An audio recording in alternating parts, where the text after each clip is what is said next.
Hello friends, toppers factory की learning series में आप सभी का फिर से स्वागत है।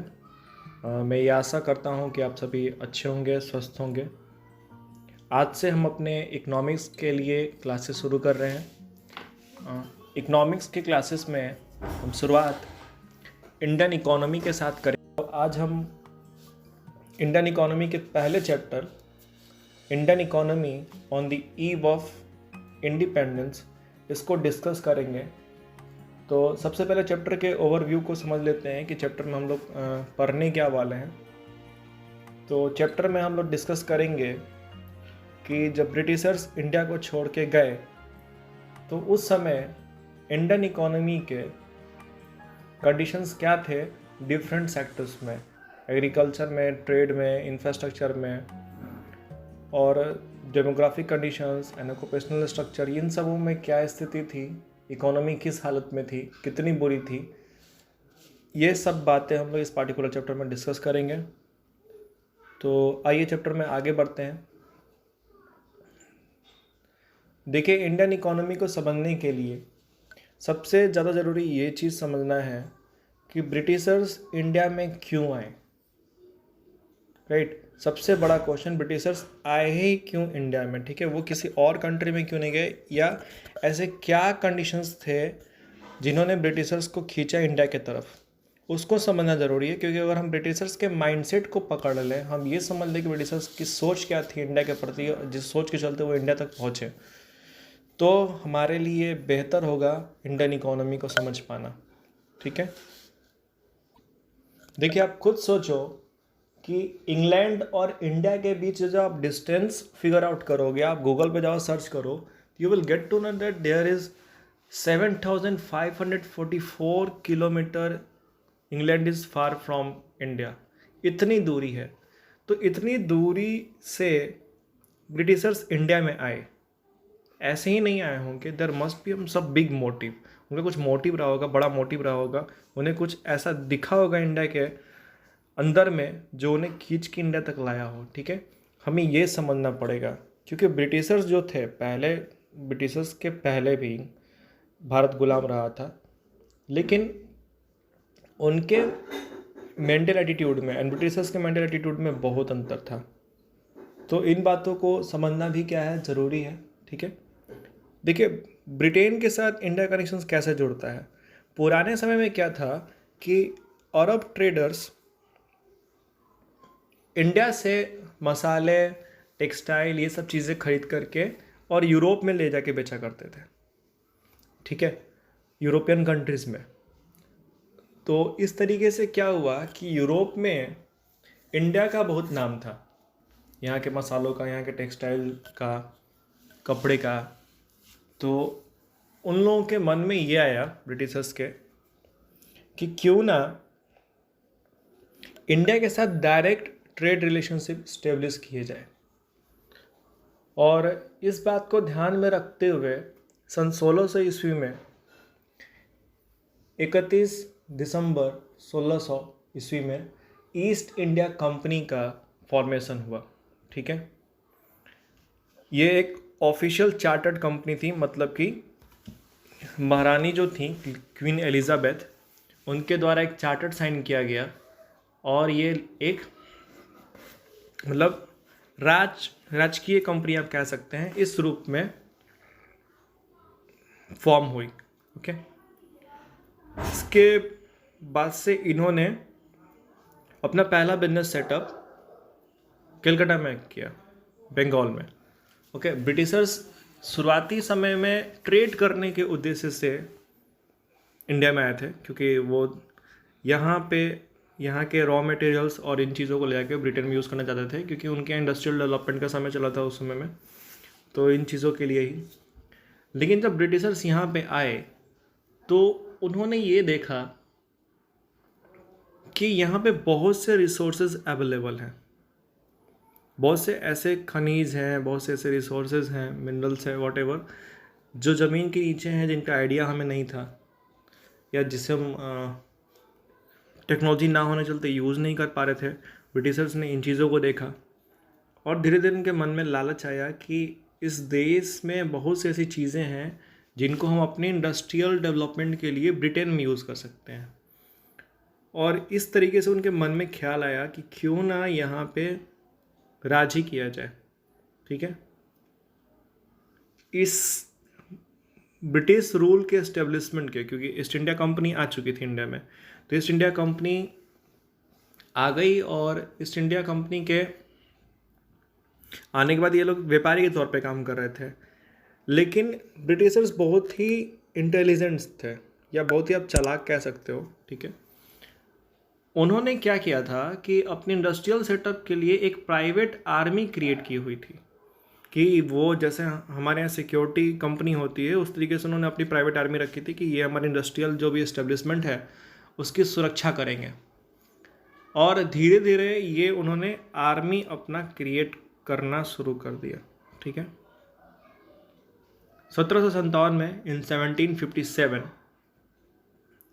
बंगाल के नवाब के साथ इनकी पहली लड़ाई हुई, बैटल ऑफ पलासी।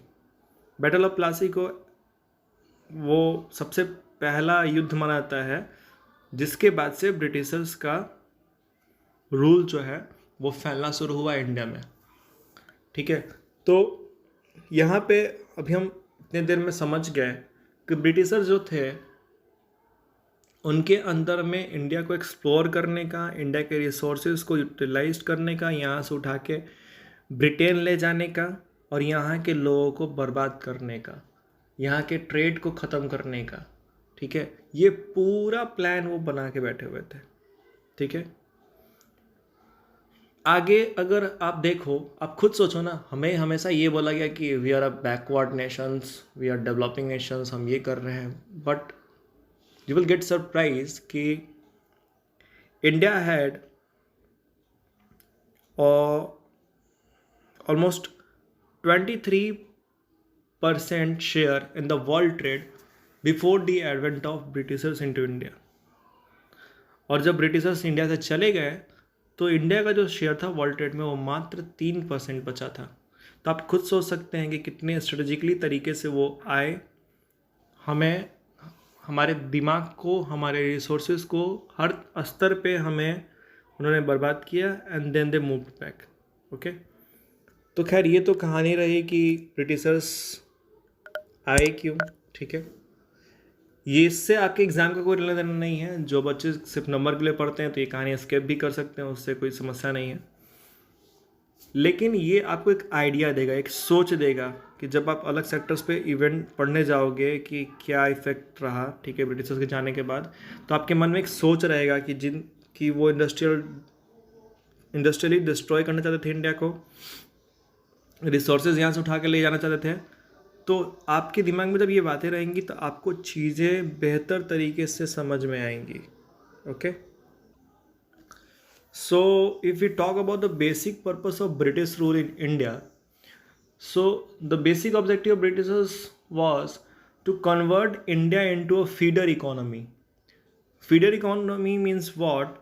कि ब्रिटिशर्स ये चाहते थे कि वो क्या करें, यहाँ से नेचुरल रिसोर्सेज एक्सट्रैक्ट करें, उसको उठा के ब्रिटेन ले जाए, क्योंकि ब्रिटेन में उन्होंने इंडस्ट्रियल सेटअप किया हुआ था पूरा, वहाँ फैक्ट्री उट्री ला के बैठे हुए थे। तो यहाँ से ले जाएंगे ब्रिटेन में क्या करेंगे, उससे सामान बनेगा। मान लो हम यहाँ से कॉटन ही उठा के ले गए, तो वहाँ पे क्या हुआ, ब्रिटेन में रेडीमेड मशीन से बना हुआ कपड़ा उन्होंने बनाया और उसको उन्होंने वापस ला करके बेचा कहाँ पे, इंडिया में।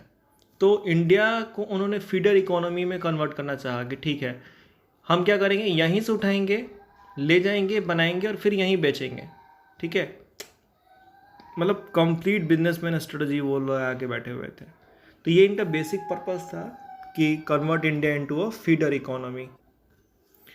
अगर हम ब्रिटिशर्स के आने के पहले की बात करें तो उस समय में जो इंडियन इकोनॉमी था वो एक प्रॉस्परस इकोनॉमी था, यानी कि वो सेल्फ रिलायंट था, इंडिपेंडेंट था, आगे की तरफ बढ़ रहा था। ठीक है, जो भी शासक थे वो कोशिश करते थे इंडियन इकोनॉमी को आगे ले जाने का।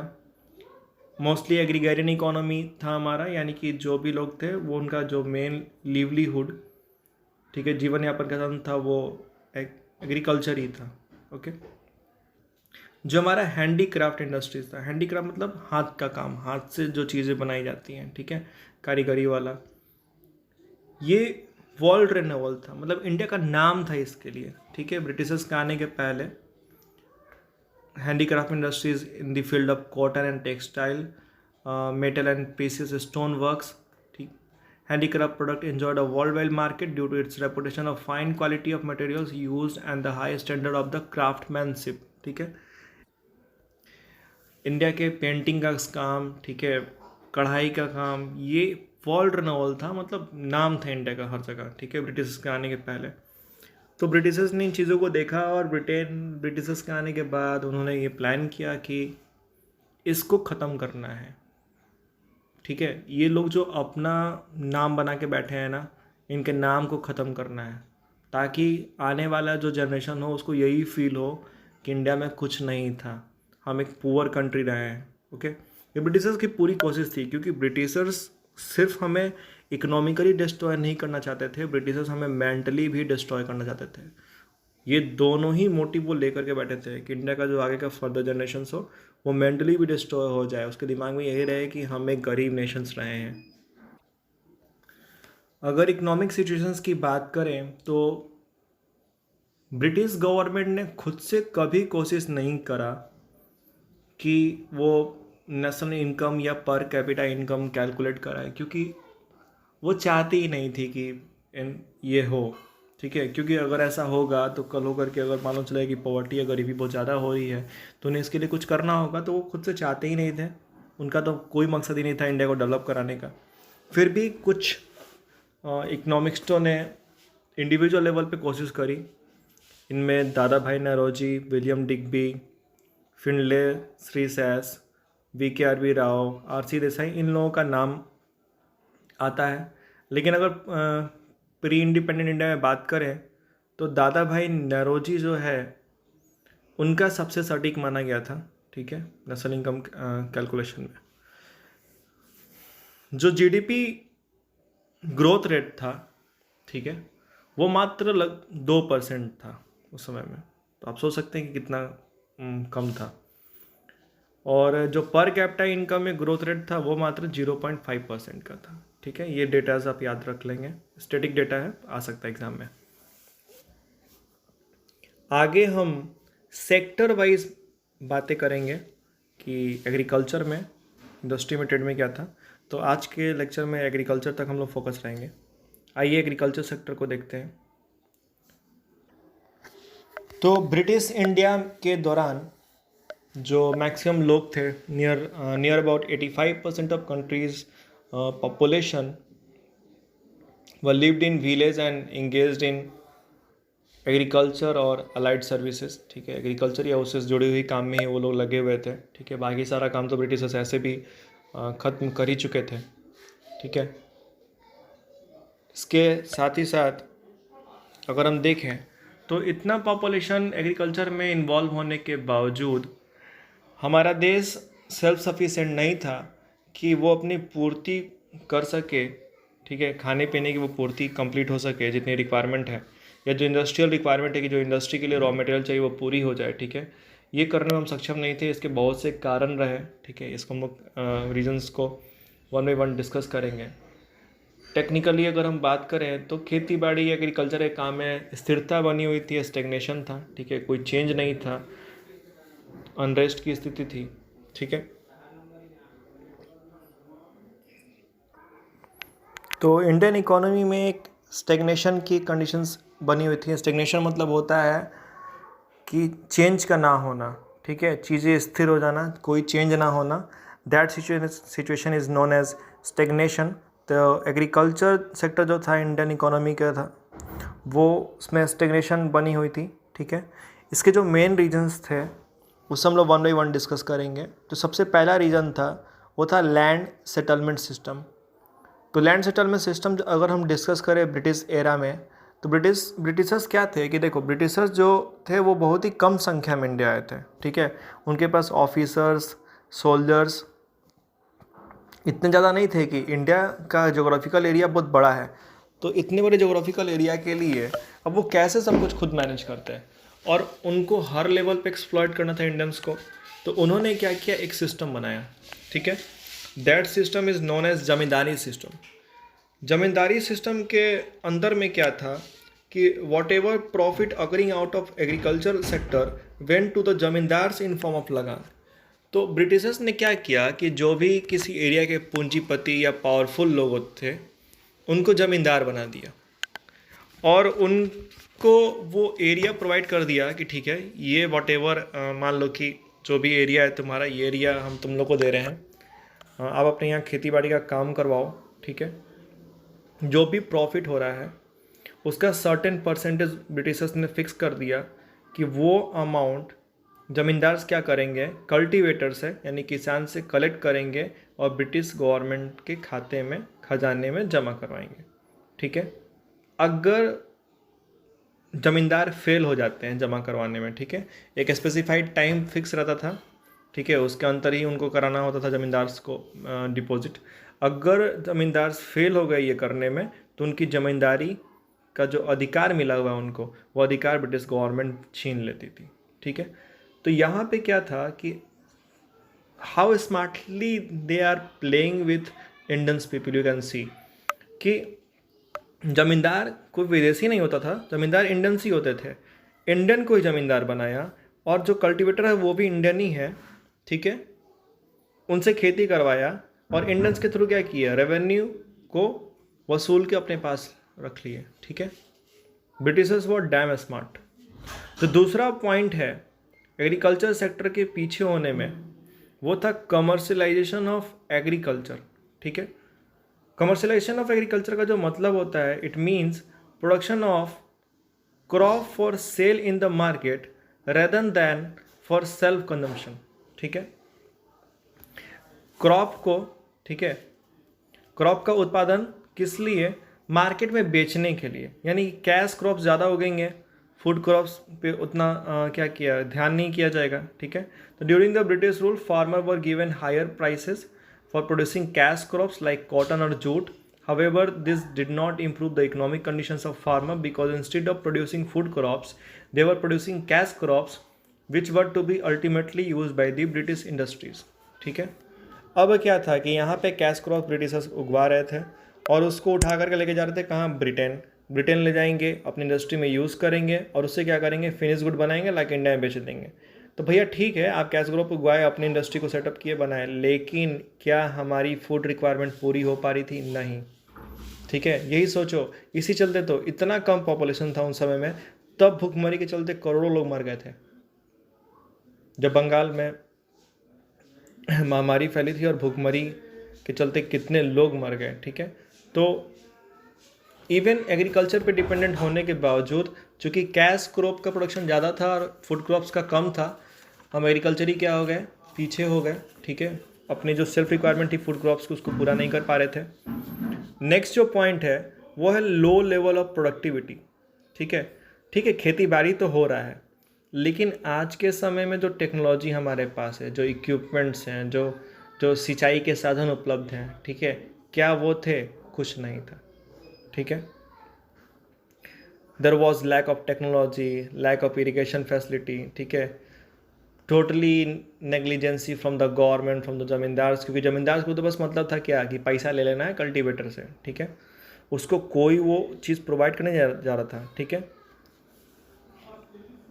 तो जो खेती कर रहा है, जो गरीब किसान था, उसके पास कोई मोटिवेशन नहीं था या उसके पास पैसे नहीं थे कि वो एग्रीकल्चर में इन्वेस्ट कर सके। आज के टाइम में बैंक से किसान लोन ले सकते हैं, ठीक है, खेती बाड़ी के लिए। ये सारी सुविधाएं नहीं थी उस समय में, ठीक है। ज़मींदार की तरफ से एक्सप्लोटेशन था, ओके। टेक्नोलॉजी ना होने के कारण क्या था कि इसने क्या किया, प्रोडक्टिविटी कम कर दिया, ठीक है। जो उपज थी वही क्या हो गई, कम हो गई। तो ये भी एक कारण था खेती बाड़ी में पीछे होने का, लो लेवल ऑफ प्रोडक्टिविटी। फिर जो नेक्स्ट पॉइंट है, चौथा पॉइंट है, वो है स्कैरसिटी ऑफ इन्वेस्टमेंट, ठीक है। स्कैरसिटी ऑफ इन्वेस्टमेंट को अगर हम डिस्कस करें तो सबसे बड़ा समस्या क्या था कि देश क्या था, गुलाम था। और जो किसान थे बेचारे, जो छोटे किसान थे, उनके पास कहाँ पैसा इन्वेस्टमेंट करने के लिए कि वो इन्वेस्टमेंट कर सकें। आप खेतीबाड़ी का भी काम करोगे तो आपको बीज खरीदना पड़ेगा, आपको खाद खरीदना पड़ेगा, आपको सिंचाई के लिए पानी की व्यवस्था करनी पड़ेगी, आपको अदर इक्विपमेंट्स देखना पड़ेगा। तो ये चीज़ें जो छोटे किसान थे ठीक है, या जो टीनेंट फार्मर थे, यानी कि जो किसी और के खेत पे क्या करते हैं, खेती का काम करते हैं, तो उनके लिए चीज़ें पॉसिबल नहीं थी कि वो पैसा इन्वेस्ट कर सकें। ठीक है, ये भी एक रीज़न था कि जो एग्रीकल्चर सेक्टर था वो क्या हो गया, पीछे हो गया हमारे यहाँ। ठीक है, इतने लोगों की एम्प्लॉय होने के बावजूद। तो ये कुछ रीजंस थे जिन्होंने क्या किया, एग्रीकल्चर सेक्टर को पीछे कर दिया। इसके अलावा जो पार्टीशन हुआ था, तो देश का जब पार्टीशन हुआ और आफ्टर द इंडिपेंडेंस दो सेपरेट नेशंस बन गए, इंडिया और पाकिस्तान, तो जो हाईली इरिगेटेड या फर्टाइल लैंड था, ठीक है, जिसमें उपज बहुत ज़्यादा होती थी, वो इंडिया से मूव हो गया पाकिस्तान में। ठीक है, ये भी एक कारण था कि हमारे यहाँ की एग्रीकल्चर प्रोडक्टिविटी क्या हो गई, कम हो गई थी। तभी ब्रिटिश क्या किए थे, इंडिया को छोड़ के गए थे। ठीक है, क्योंकि जो भी जूट गुड्स इंडस्ट्री थी, जूट का जो उत्पादन होता था, वो जो लैंड था, वो जो एरिया था, वो मूव हो गया कहाँ, पाकिस्तान में। Okay, almost the whole of jute producing area become part of East Pakistan. East Pakistan जो है आज के टाइम में बांग्लादेश बन चुका है, बांग्लादेश के नाम से जाना जाता है। India's jute goods industry, which had enjoyed a worldwide monopoly so far, suffered heavily for lack of raw materials। ठीक है, तो हमारा जूट इंडस्ट्री वर्ल्ड रेनोल्ड था, लेकिन अब रॉ मटेरियल अगर नहीं मिलेगा, रॉ मटेरियल अब दूसरे देश में बन रहा है, हमारे पास अवेलेबल नहीं है, तो फिर क्या प्रोडक्शन कर पाओगे, नहीं कर पाओगे ना। तो ये एक समस्या हो गई। ठीक है, ये इन चीज़ों ने क्या किया, इंडिया के एग्रीकल्चर सेक्टर को पूरी तरीके से बर्बाद कर दिया। तो आई होप आप लोग ये समझ गए होंगे कि एग्रीकल्चर सेक्टर के कंडीशंस क्या थे इंडिपेंडेंस के समय में।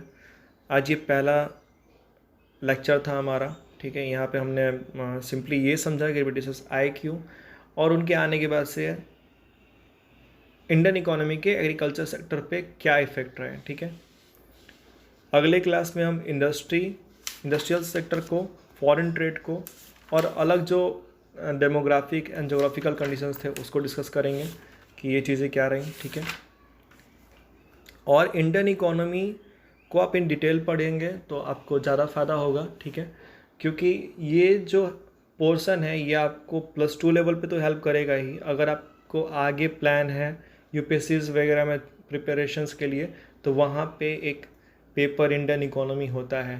तो अगर आप ये पढ़े रहोगे, और वो 12th के एनसीईआरटी पे ही बेस्ड होता है, तो आपको बहुत फ़ायदा मिलेगा। ठीक है, तो डू फॉलो अस, और नए वीडियोस के साथ फिर मिलते हैं अगले लेक्चर में। Thank you.